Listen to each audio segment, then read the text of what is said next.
Support for this podcast comes from the law firm of Davis Malm. Whether you're a developer, property owner, manager, or commercial tenant, their real estate attorneys know the lay of the land, not just the law. Learn more at davismalm.com.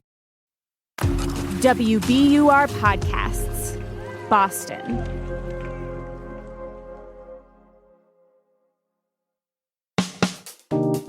I'm Daryl C. Murphy, and you're listening to The Common.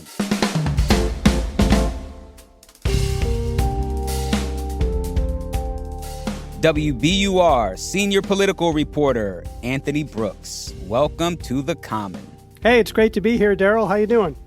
Oh, I'm doing great now that I'm talking to you. Well, Anthony, you've been working on a series called Third Act, which is out now, and it tells the stories of people who are reinventing themselves later in life. What brought you to this project? I'm very interested in it. I appreciate that. Yeah, so I guess about 15 years ago, I started paying attention to stories about people who managed to reinvent themselves in interesting, even inspirational ways late in life. And had to do with a couple of things.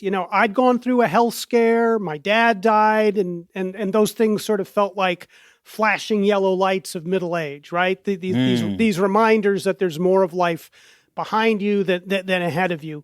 And so I started just thinking about the best way to live out what was left. And then, Daryl, I've got this sort of restless spirit. 40 years in public radio, and I keep asking myself, what am I going to do when I grow up? And so this curiosity drew me to people like Tom Andrew, one of the people that I profiled in this series. He'd had a full career as a medical doctor, including 20 years as New Hampshire's chief medical examiner.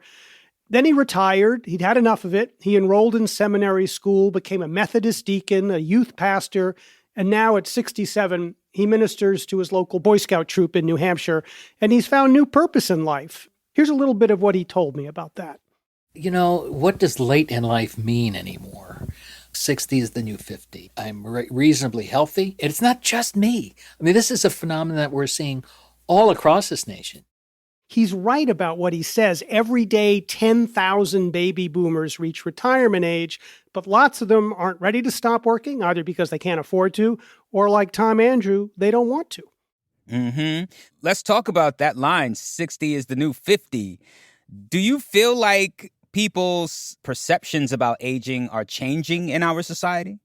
Well, I think in a way the answer is yes, and it has to do with some interesting facts. I heard from a guy named Richard Johnson. He works at the Urban Institute on retirement policy. And he said that if you look at someone age 65 or older now, that person is 75% more likely to be working than someone who was in the same age group a generation ago. He says the aging of America is not the crisis often portrayed in the media and even in some scholarly papers. Instead, he says it represents an enormous opportunity because seniors are healthier, better educated, and more productive than ever. And finally, we're living longer than we did a generation ago. 100 years ago, average life expectancy in the United States was 47 years. Now it's close to 80 years. So we've got this extra 30 years to sort of think about. And I'm finding and learning, and that's what this series is about, is that a lot of people are doing some really interesting things with these extra decades of life. Yeah, Anthony, I wonder if all of this is the result of people reframing youth. I'm wondering if there's this attitude of feeling like, oh man, just because I hit a number in my life, that doesn't mean I have to stop. Absolutely. I mean, I think that's really important. And I like the way you asked the question, are we reframing youth? Because what I came across in this series was the idea that we're not so much reframing youth as reframing the traditional idea of middle age. But I talked to a woman named Barbara Waxman. She's a gerontologist, a life coach, and she's come up with this concept called middlescence, which, like adolescence, is this transitional period late in life. And like adolescence, middlescence is full of tumult, it's full of possibility, it's full of transition. And she says something really key, is that we're living longer, but it doesn't mean we're old longer. It means we've got this extended midsection of life. We've got sort of 2 or 3 extra decades to think about. And that's very much sort of exemplified by some of the stories that I looked into for this series. Mm-hmm. So yeah, tell us about some of the people you talked to. I know you just mentioned Tom Andrew. Yeah, right. So besides Tom Andrew, I spoke to Natalie Jones. She's 76 now. She grew up working class in Boston with the belief that she wasn't smart enough to go to college. She ended up a single mom, 2 sons on her own, doing sort of odd jobs to make ends meet. But then at the age of 59, she just decided to go back to college, and she did. And she earned a master's degree in social work. She began a new career in social work and plans to keep working well into her 80s. And here's a little bit of what Natalie Jones told me. You know, like I just got a new client that's 93 years old. I love hearing their stories and hearing what they struggle with and then trying to help them see a different way, changing their narrative. And another person I spoke to, Daryl, was Juliana Richardson, a graduate of Harvard Law School. She left her career in corporate law in her late 40s and then struggled through a classic midlife crisis. And by that, I mean, she just wasn't sure what she wanted to do. She had always wanted to be in the arts, but her dad had pressured her to go to law school. Corporate law wasn't her thing. But in thinking about what to do next, she went back to this sort of question she had as a young girl growing up in the small town of Newark, Ohio, where she was literally the only Black kid in her class, and really felt this lack of Black history, of her history. And that stayed with her whole life. So in this moment of figuring out what to do next in her life, she set up something called the History Makers, which has recorded and assembled thousands of video histories of Black Americans, from athletes like Ernie Banks to artists like Maya Angelou to politicians like Barack Obama. And these interviews are now accessible through the Library of Congress. So it was a huge accomplishment.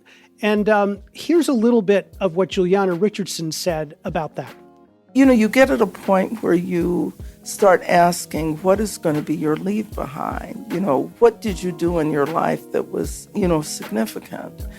If we do this right, it will be something that hopefully makes society a richer place.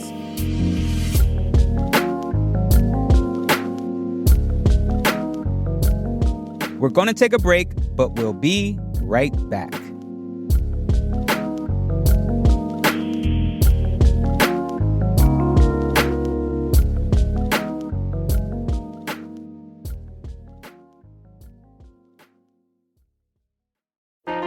Politics has never been stranger or more online, which is why the politics team at Wired is making a new show, Wired Politics Lab. It's all about how to navigate the endless stream of news and information and what to look out for. Each week on the show, we'll dig into far-right platforms, AI chatbots, influencer campaigns, and so much more. Wired Politics Lab launches Thursday, April 11th. Follow the show wherever you get your podcasts.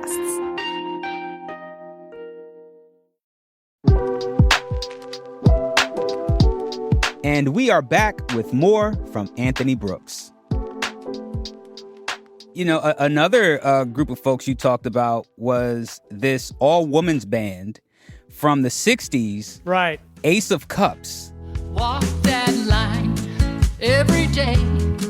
I don't think I'm gonna get away.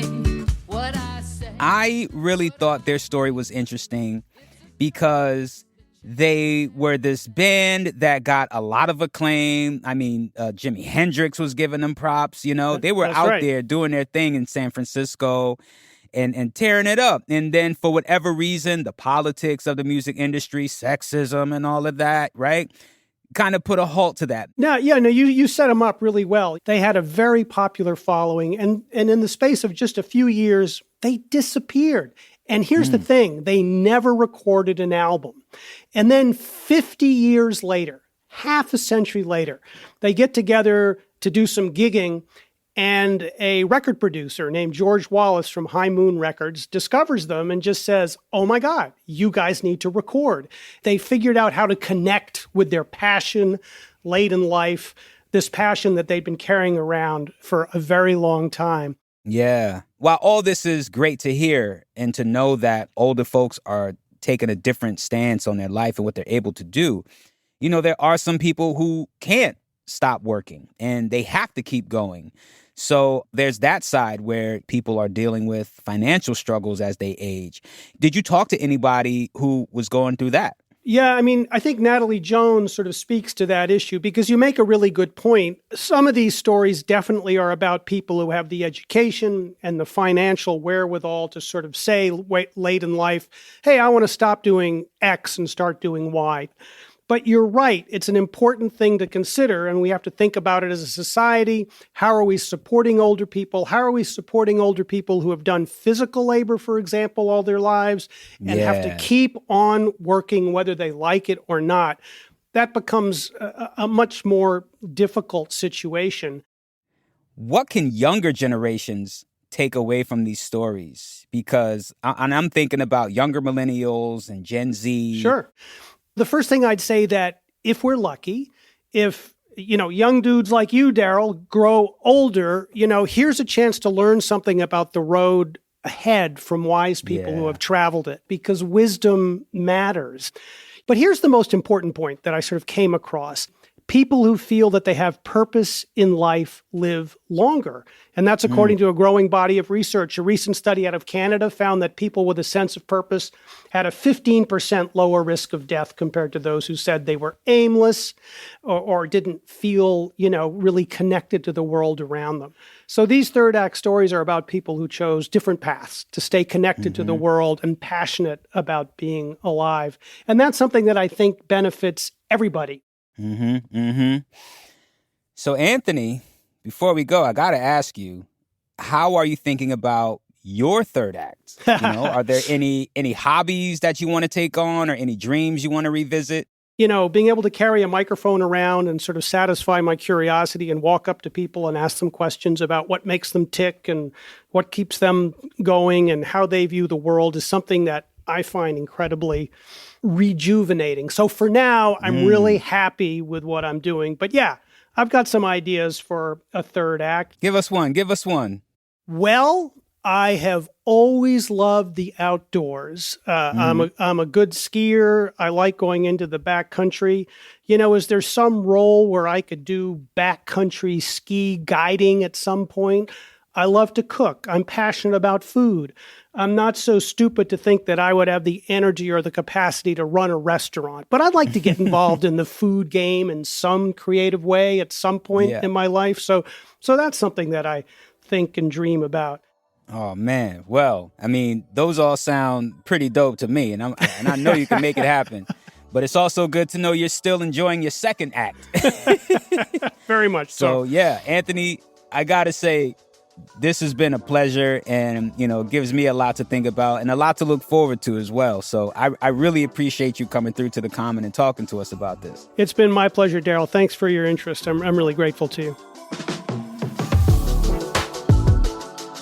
That's WBUR senior political reporter Anthony Brooks.